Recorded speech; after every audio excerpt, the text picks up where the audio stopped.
Aujourd'hui, vendredi 29 mars, nous flânons dans Saint-Malo avant d'embarquer dans le ferry direct pour Guernesey, cap vers les îles anglo-normandes. Ces dernières font partie des îles britanniques, mais pas du Royaume-Uni.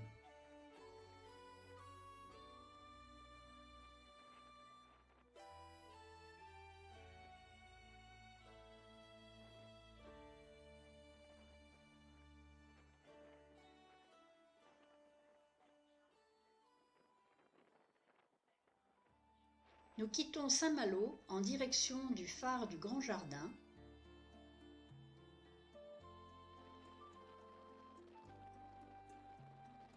Passé l'île de Sésambre, nous commençons à apercevoir les côtes de Guernesey.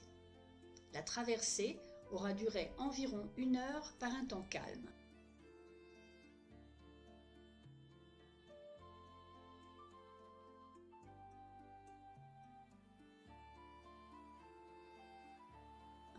À l'entrée du port, sur la gauche, se dresse le château Cornette. Avant de débarquer, petite vue panoramique de Saint-Petersburg.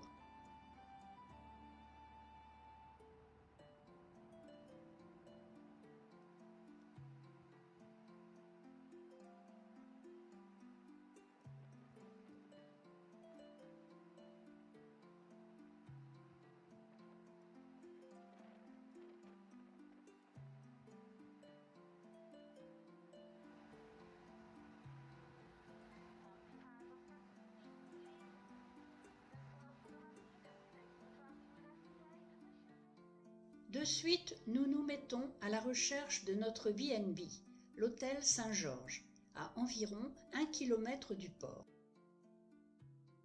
Après installation, nous partons pour une petite découverte de l'île et aussi, bien sûr, d'un petit resto pour le soir. Côté ouest, nous nous dirigeons vers le petit port de Saint-Sanson et découvrons la petite église du même nom.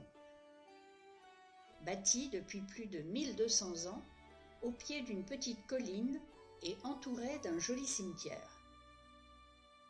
Revenons sur nos pas, nous décidons de traverser le Candy Garden, où se trouve la statue de Victor Hugo, inaugurée le 7 juillet 1914 et sculptée par le Français Jean Boucher.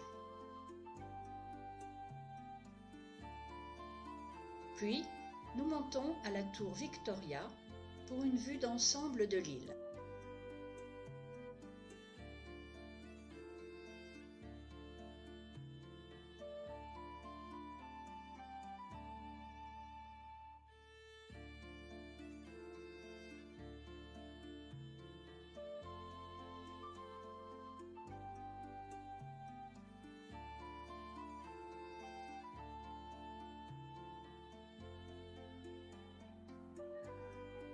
Le lendemain, samedi, après une bonne nuit et un breakfast bienvenu, nous nous dirigeons vers le port pour l'embarquement pour Sercq pour une traversée d'environ 55 minutes sur le bateau d'île de Sark Company. L'île de Sercq ne fait du nord au sud que 5 km, y compris la petite Sercq, et 2 km d'est en ouest. Superficie environ 7 km².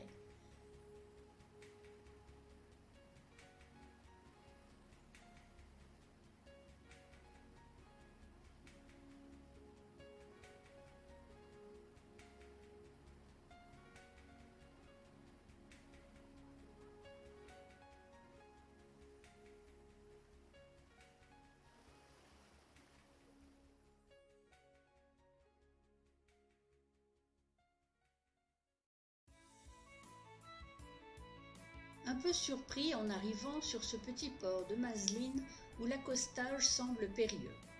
Mais aucun problème. Nous empruntons alors le tunnel et montons dans une remorque char-à-banc attachée à un tracteur, surnommé ici le porte-toast, et qui nous mène sur une route très chaotique jusqu'au carrefour de la Collinette. En effet, il n'y a aucune voiture sur l'île, seulement des tracteurs. La recherche du logement que nous avons loué un week-end hors saison touristique au propriétaire de la chocolaterie Carac semble notre préoccupation première.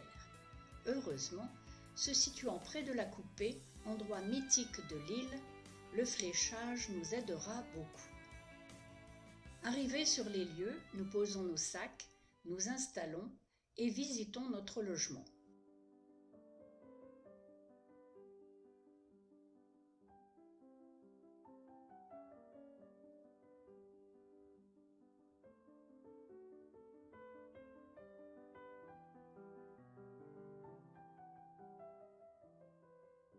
Après une petite sieste, nous continuons la visite de l'île. L'avenue principale, où se trouvent les magasins,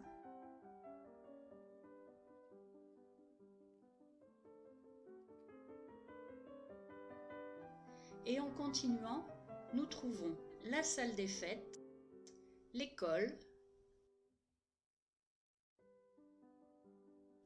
l'église méthodiste anglicane et l'église catholique Saint-Peter. Poursuivons notre chemin. Et là, derrière des hauts murs d'enceinte, la seigneurie et ses splendides jardins. En cette saison, la restauration étant fermée, nous passerons la soirée au Stock Hotel près de notre gîte.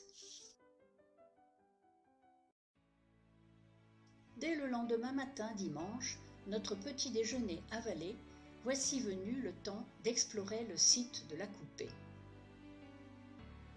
Cette coupée est une arête rocheuse, haute et étroite, entre Serques et Petite Serque.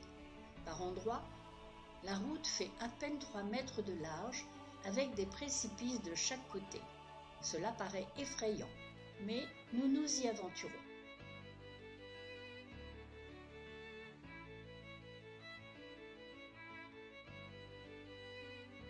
Depuis la Coupée, partant vers le sud de la Petite Serque, on atteint le premier sentier.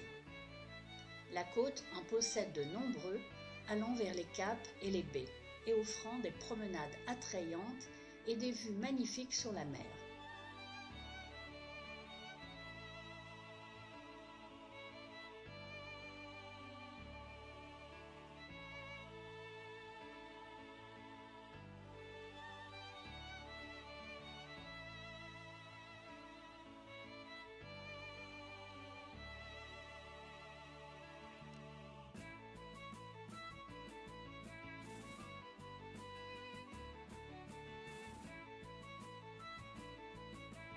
Au sommet des falaises, la plante la plus répandue est l'ajonc, qui colonise toute l'île.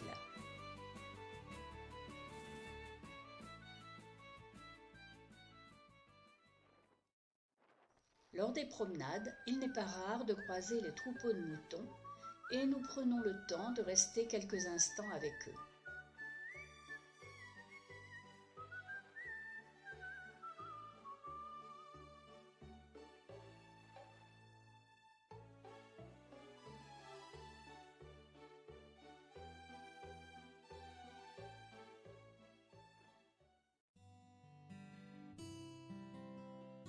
Tout a une fin.